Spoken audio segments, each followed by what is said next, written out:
ഈ പുറത്താകലിനെ കുറിച്ച് എന്താ പറയാനുള്ളത്?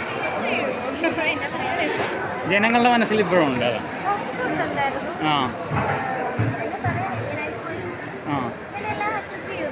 ആ ഇത്രയും ദിവസം നിൽക്കാൻ പറ്റിയത് എല്ലാം അല്ലേ? ഈ ഒരു വീഴ്ചയ്ക്ക് ഇടയിൽ പാർദ്ധറാതെ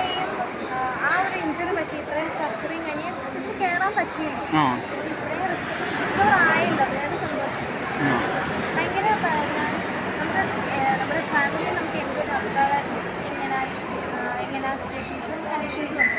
അപ്പം ഇൻഫെക്ഷൻ വന്നതും അത് ഒന്ന് ഫുഡ് കഴിക്കാൻ പറ്റാത്തതും ട്രിപ്പിടുന്നതാണ്. അതൊക്കെ ലൈവിൽ വന്നതാണ്, ട്രിപ്പിട്ട് പോകുന്നതും കാര്യങ്ങളൊക്കെ. എന്നിട്ട് ഇത്രയൊക്കെ സർവൈവ് ചെയ്യാൻ വന്നല്ലോ.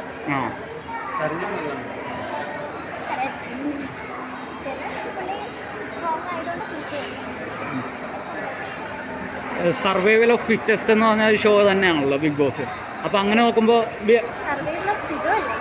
ആ അപ്പോൾ ലാലേട്ടൻ തന്നെ വീക്കെൻഡ് എപ്പിസോഡിൽ സിജോ തന്നെ അല്ല ഹീറോ എന്ന് പറഞ്ഞു.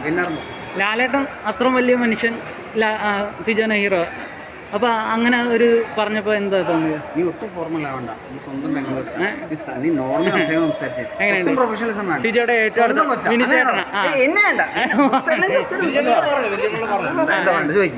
മിനിച്ചേട്ടനാണ് എല്ലാത്തിനും കൂടെ ഉണ്ടായിരുന്നു.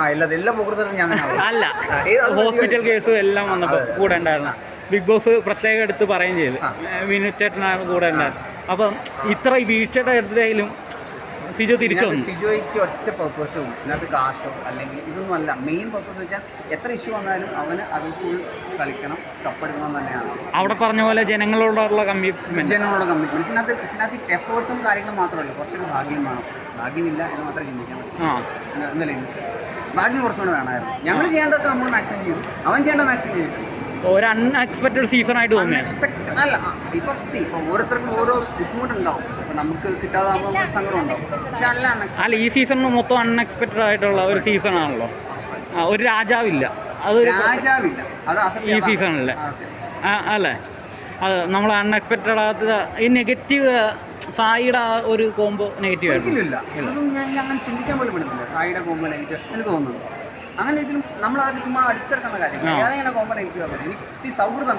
ഇപ്പം നീയാണ് ബിഗ് ബോസ് വരുമ്പോൾ ഞാനൊരു ഫ്രണ്ടാണ്, ഞാൻ ഉറപ്പായിട്ടും വരും എന്ന് വെച്ചാൽ നമ്മൾ ഓക്കെ. അപ്പം അല്ലെങ്കിൽ പിന്നെ നമ്മൾ ക്രൂക്കഡായിട്ടുള്ള ഒരു മുഖം കൂടി അണിഞ്ഞ ഒരാളായിരിക്കും.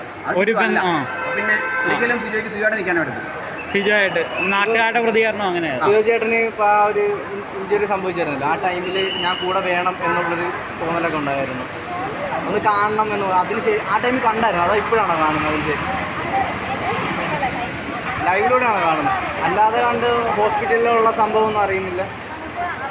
ആ ടൈമിൽ ഒന്ന് കാണണം അല്ലെങ്കിൽ ഒന്ന് അടുത്ത് ഞാൻ വേണം എന്നുള്ളൊരു തോന്നലൊക്കെ ഉണ്ടായിട്ടുണ്ടോ?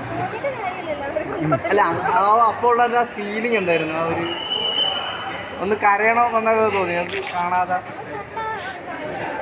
അങ്ങനൊന്നും കരയെന്ന് വെച്ചല്ല, എനിക്ക് അറിയാത്ത ബോൾഡാണ്, ഭയങ്കര ബോൾഡാണ്, അൾട്രാ ബോൾഡ്.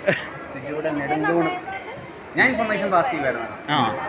എനിക്ക് ഡെയിലി അപ്ഡേറ്റ് ഉണ്ടായിരുന്നു. എനിക്കുണ്ട്, കാരണം ഞാൻ എൻ്റെ കൂടെ തന്നെ അവിടെ ബിഗ് ബോസിന് ആളുണ്ടല്ലോ. ഇപ്പം എനിക്ക് കിട്ടുന്ന ഇൻഫോർമേഷൻ അപ്പം തന്നെ പാസ് ചെയ്യും. ഇതാണ് അവർക്കുള്ള ആശ്വാസം. എൻ്റെ ഫോൺ അവർ പിടിച്ചു വെച്ചിട്ടുണ്ട്, അല്ലെങ്കിൽ ഞാൻ വീഡിയോ കോളെങ്കിലും ചെയ്തു. ഓരോന്ന് കേൾക്കാൻ നേരത്തുള്ള ഒരു അവർ മാക്സിമം സപ്പോർട്ട് ചെയ്തു, സഹായിച്ചു. ഹോസ്പിറ്റൽ പുറത്തുള്ള സ്ട്രോങ് ആയിട്ടുള്ള റൂമറാണ്, പുറത്തുനിന്ന് പോയി ഇൻഫോർമേഷൻ പാസ്സാകുന്നുണ്ട്. ഇൻഫർമേഷൻ പാസ്സായാലും ബ്രോ അവിടെ പോയി നിന്നാണ്. അപ്പൊ ആ ഒരു വെട്ടത്തിൽ എങ്ങനെ ക്രൂ എങ്ങനെയാണ്? ഭയങ്കര സ്ട്രിക്റ്റ് ആണ്. ക്രൂ ഒക്കെ പക്ക. അത് മാത്രമല്ല ഭയങ്കര കെയറിംഗ് ആയിരുന്നു. ഒരു ഇൻഫോർമേഷൻ മാത്രമല്ല അന്യായ കെയറിംഗ് ആയിരുന്നു, ഭയങ്കര സപ്പോർട്ടായിരുന്നു. ഒരു ഇൻഫോർമേഷൻ പോലും കിട്ടത്തില്ല.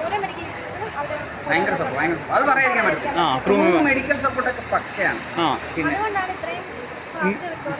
പിന്നെ ഇത്ര ആഴ്ച കഴിഞ്ഞിട്ടും തിരിച്ചു വരാൻ സാധിച്ചത് അതുകൊണ്ടാണ്. അവർ ഓക്കെ.